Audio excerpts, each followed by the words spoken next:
पति को रोतौंधी की नाइट ब्लाइंडनेस की बीमारी हो गई, जिसके कारण उसे शाम को 6 बजे के बाद दिखाई नहीं देता था।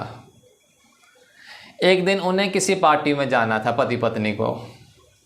पत्नी ने एक आइडिया लगाया, have an idea my darling, और बोली, देखो तुम्हें तो वहाँ दिखाई नहीं देगा, एक काम करना, जब मैं तुम्हें एक कोहनी धीरे से मार दूँ तो खाना खाना शुरू कर देना, ओके? ठीक। और जब मैं 2 कोहनी मार दूँ तो इसका मतलब होगा कि खाना जल्दी खा लो, अब घर चलना है।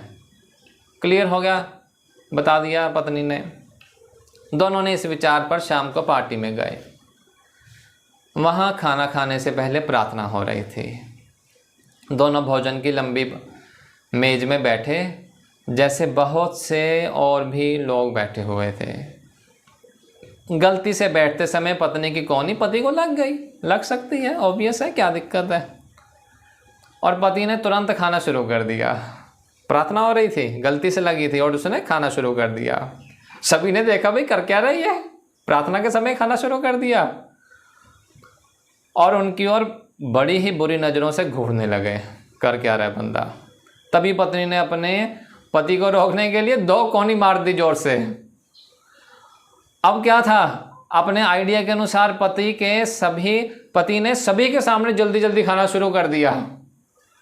पत्नी को और भी शर्मिंदगी महसूस हुई कि ये कर क्या रहा है, तो उसने पति को 10-12 कोहनियां मार दी।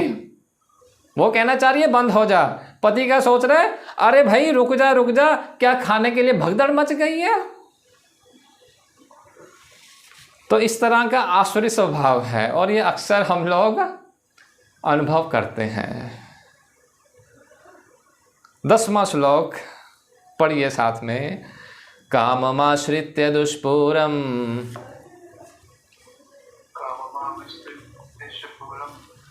काममाश्रित्य दुष्पूरम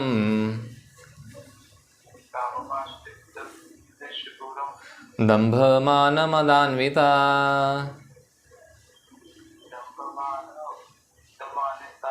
दम्भमानमदान्विता मोहात् गृहीत्वात् सद्ग्राहान्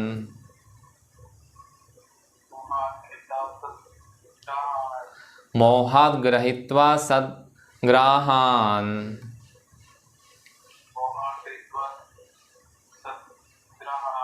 प्रवर्तेषु चिव्रता प्रवृत्तेषु चिव्रता।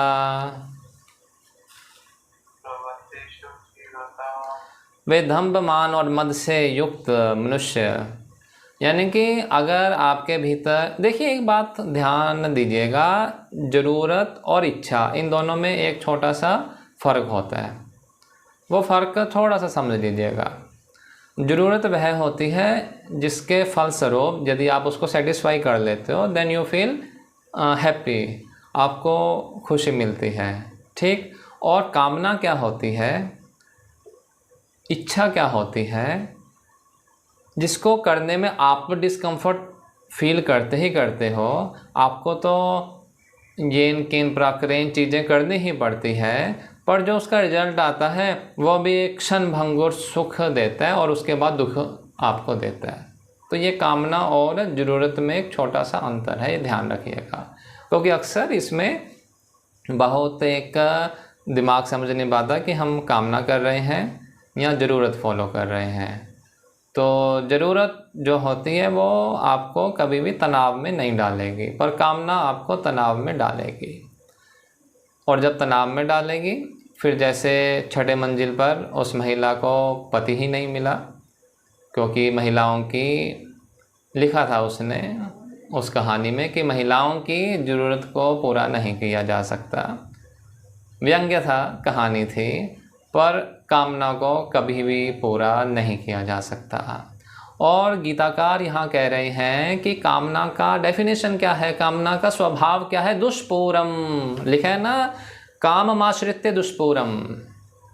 दुष्पूरम मैंने जिसको हम फुलफिल कर ही नहीं सकते, जिसको हम सेटिस्फाई कर ही नहीं सकते, जिसको हम कभी भी अगर जितना जितना करते हैं उतना उतना दुख मिलता रहता है, जितना जितना भोग भोगते हैं उतना उतना संताप भोगने को मिल जाता है।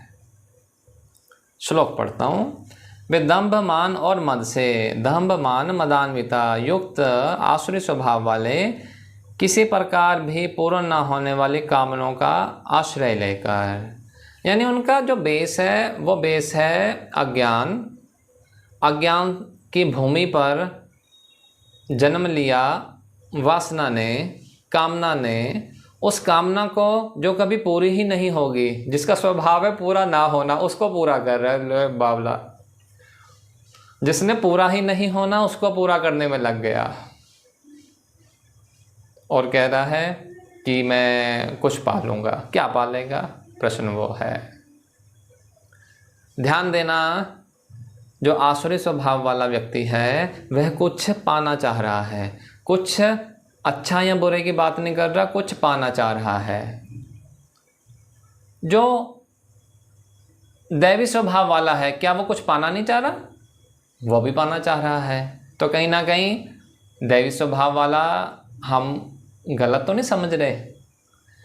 दैवी स्वभाव वाले का अर्थ क्या है कि वह कुछ पाना नहीं चाहता, वह केवल अपने निज स्वरूप में प्रतिष्ठित होकर सब नज़ारे को देखता रहता है। समझने का प्रयास करें। जैसे एक फिल्म चल रही है, अभी मान लीजिए कोई फिल्म रिलीज़ हुई, रिलीज़ होने के बाद वो पर्दे पर आई, आप सिनेमा कॉम्प्लेक्स में गए, वहाँ पर आपने देखना आरंभ किया उस फिल्म को। अब उस फिल्म का जो भी कैरेक्टर्स हैं, जो भी उसमें अभिनेता हैं, वह उसमें काम कर चुके हैं, ठीक। अब काम तो उनकी ड्यूटी ओवर हो गई, ऑडियंस देख रही है। अब वो ऑडियंस में आकर के बैठ गए, ठीक। तो वो अपने को ही सामने देख रहे हैं। ऐसा ही हो रहा है ना? आप समझ पा रहे हो जो मैं कह रहा हूँ? या तो करके देख लेना, खुद की वीडियो शूट करना, नाचना गाना कुछ भी करना, उसके बाद उस वीडियो को रख देना कहीं पर और खुद उसको देखने बैठ जाना। तो जो आसुरी स्वभाव वाला व्यक्ति है वह साक्षी है। अगर उसने भी अपने आप को इस मन, इस शरीर के साथ जोड़ा, चाहे वो अच्छे कर्मों के लिए, बट स्टिल उसको हम आसुरी संपदा युक्त नहीं बोलेंगे। हाँ, एक बात है कि उसका जो यानी जो आसुरी स्वभाव वाला है, बहुत निकृष्ट डेफिनेशन दूं तो वो एकदम से अपना यानी कि बिल्कुल विध्वंसकारी काम कर रहा है, वो मैं बात नहीं कर रहा। कम से कम उससे अच्छा दैवी वाला कि वो एक अपने आप को समझने का प्रयास कर रहा है, अपने आप इवॉल्व होने का प्रयास कर रहा है, पर अभी भी रुक जाना,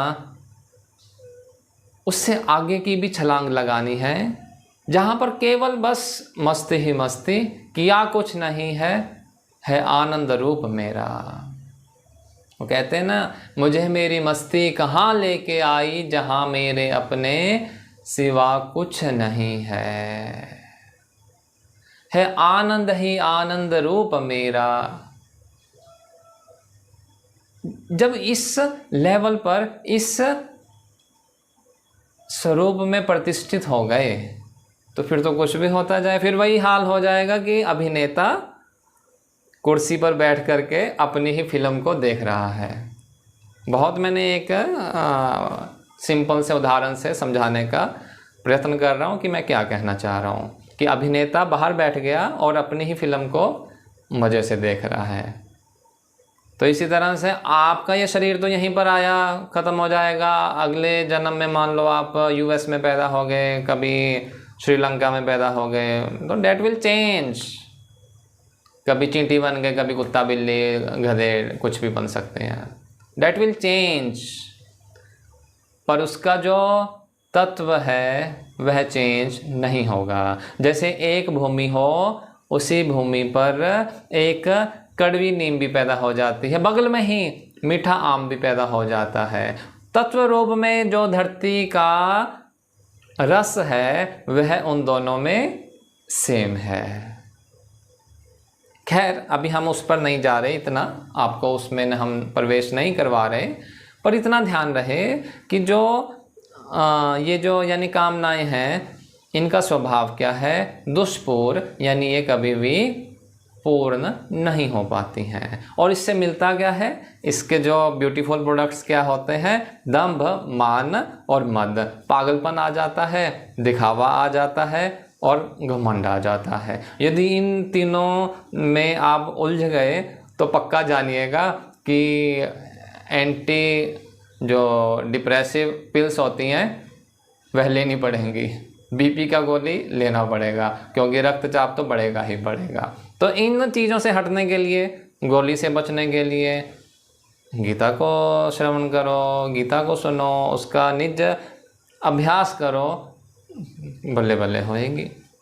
तो कहते हैं कि वे दंभ, मान और मद से युक्त मनुष्य किसी प्रकार भी पूर्ण ना होने वाली कामनाओं का आश्रय लेकर अज्ञान से मिथ्या सिद्धांतों को ग्रहण करके भ्रष्ट आचरणों को धारण करके संसार में विचरते हैं।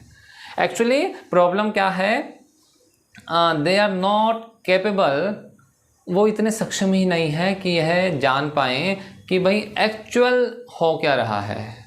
क्योंकि जहाँ पर हम एक्चुअल की बात करते हैं ना, फिर वहाँ पर बहुत चीज़ें ना टूटनी शुरू हो जाती हैं।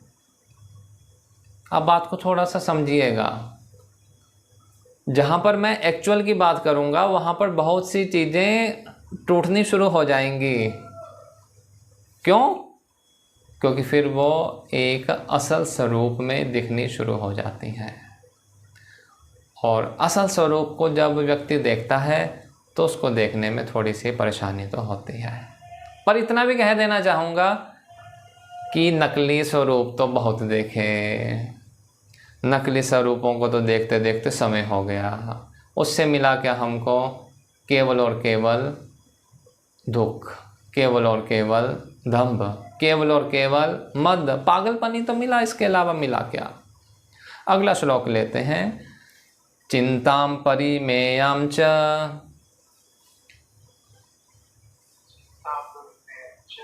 चिंताम परिमेयां च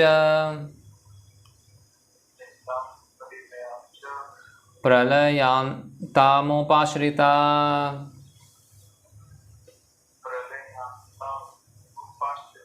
प्रलयांतामुपाश्रिता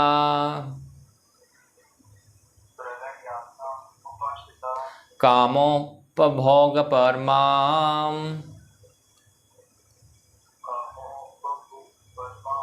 कामो उपभोग परमा एतावदिति निश्चिता एतावदिति निश्चिता। और उनका ना विश्वास क्या होता है, देखिए थोड़ा सा और आप समझिएगा। कामना जगी, कहाँ जगी, क्यों जगी? अज्ञान के कारण, क्योंकि हम एक्चुअल चीज़ को नहीं जानते, उस कारण से कामना जग गई। कामना क्या जगी कि मुझे फलां चीज़ चाहिए जो हो ही नहीं सकती मेरी।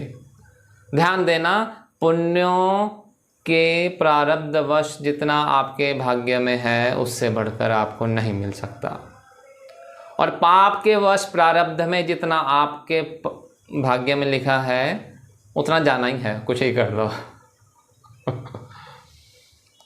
तो करना क्या है, पुण्य करो, सत्संगत करो, ताकि हमारा एटलीस्ट जो हमारी कंडीशंस है वो थोड़ी कंड्यूसिव रहे। ठीक रहा था कि अज्ञान क्यों हुआ, क्योंकि हमें एक्चुअल यानी रियलिटी और जो काल्पनिक है उसके बीच का भेद नहीं मालूम। ठीक, अब इस अज्ञान से क्या हुआ, ऐसी वासना मन में बनी कि मुझको ये चीज़ें चाहिए। वो वासनाएं कभी पूरी नहीं होंगी, और वो पूरी ना होने के कारण व्यक्ति को मद, और अगर पूरी हो जाए तो दंभ, ये सब झेलना पड़ता है, जो अंततः दुख देता है, तनाव देता है। तो ये श्लोक क्या कह रहा है कि उनका विश्वास है कि इंद्रियों की तुष्टि यानी to satisfy your sensual organs ही परम लक्ष्य है। यानी मेरा जो मेन एजेंडा है लाइफ का वो ये है कि मैं किसी तरह से भोगूं, जो जो मैं भोग सकता हूं उसको भोग लूं ज़बरदस्त तरीके से। इस प्रकार मरण काल तक उनको अपार चिंता होती रहती है, होगी। अगर आप हर चीज़ चाहोगे कि मुझे मिले मिले मिले मिले मिले मिले, सब चीज़ मिल जाएगी? मिली आज तक? नहीं मिली। तो इसलिए जो आए ना उसको सहर्ष स्वीकार करके ईश्वर का प्रसाद समझ के उसका उपभोग करो, प्रसाद समझकर उपभोग करो। जो भी मिले, जो कोई बंदा भी मिल रहा है ना तो उसको भी यही समझना कि ये भी ईश्वर का प्रसाद है, तो उसके साथ लगाव नहीं होगा, दूसरा द्वेष भी नहीं होगा। करके देखिएगा इसको। यानी जिससे भी मिलो ना ऐसे मिलना कि ये तो भाई पहली बार ही मिला है, तो अच्छे से उसको यानी अच्छे से पकड़ना, जप्फी डालना, प्रणाम करना, या जो भी यानी आपके आयु के अनुसार, तो उसको ऐसा लगे कि फर्स्ट टाइम मिल रहा है। तो यहाँ पर ये क्या कह रहे हैं, पर ये स्वभाव होगा जो दैवी संपदा वालों का है। आसुरी वाले क्या करते हैं, अच्छा आ गया, देखते हैं क्या लाया मेरे लिए, देखता हूँ, अच्छा ये तो बेकार आदमी है, बेला मुस्टंडा घूमता रहता है, इसको क्या करना दोस्त बना के, छोड़ो। ये आसुरी स्वभाव है, ये और कुछ नहीं, आसुरी स्वभाव है। इससे जितना जितना देखो बाहर आओगे ना, आप भी थोड़ा सा यानी समझ पा रहे होंगे। कहानियाँ भी मैंने दो आपको सुनाई, एक काल्पनिक कहानियाँ थी, पर ये तो हम देख रहे हैं ना ज़िंदगी में हो रहा है हमारे साथ। तो क्या इसी में ही रहने में अच्छा है? बिल्कुल भी अच्छा नहीं है। रिलैक्स होइए, हल्के होइए, जीवन बहुत सुंदर दिखेगा। कई बार अक्सर लोग कहते हैं कि मुझको तो सब बुरे ही दिखते हैं। भाई बुरे नहीं दिखते, वी आर बुरा लोग, हम ही बुरे हैं, इसलिए सब बुरा ही दिखता रहता है। अगर हम प्रेमी हो जाएं तो सब जगह प्रेम ही प्रेम दिखेगा। यदि हमें तत्व रूप से वह ईश्वर सब जगह विद्यमान दिखे, इंक्लूडिंग मी, तो सब जगह दिखेगा, कोई उसमें प्रॉब्लम तो आनी नहीं चाहिए, नहीं। तो ये हमेशा एक ना प्रार्थना ईश्वर से करते रहना कि और उसके चरणों से बस लगे रहना, इतना बस ईश्वर से दया करना, और उससे इतना प्रेम यानी बढ़ता जाए कि ज़िंदगी सुखद हो जाए, इसमें कोई दुख ना आए। एक्सटर्नल फैक्टर्स के हम डिपेंडेंट ना हों, इंटरनल आँख बंद करी और मस्ती में चले गए, ऐसी कला आ जानी चाहिए। आएगी, इसी गीता से आएगी। अभी तो केवल यानी चीर फाड़ मैं कर रहा हूँ कि क्या क्या ज़िंदगी में चलता है, क्यों चलता है, किस कारण से चलता है और उसका फल क्या होता है। एक बहुत सुंदर सी प्रार्थना है, 2 मिनट रह गए हैं, आप साथ साथ में बोलिएगा। मैं रख दूँ अपना आप तेरे चरणों में, मैं रख दूँ अपना आप तेरे चरणों में। मैं तेरा हूँ तू है मेरा, मैं तेरा हूँ तू है मेरा, मैं तेरा हूँ तू है मेरा। हो जाए तुझसे प्रेम घनेरा, हो जाए तुझसे प्रेम घनेरा, मैं को मिले मिलाप तेरे चरणों में, मैं रख दूँ अपना आप तेरे चरणों में, मैं रख दूँ अपना आप तेरे चरणों में।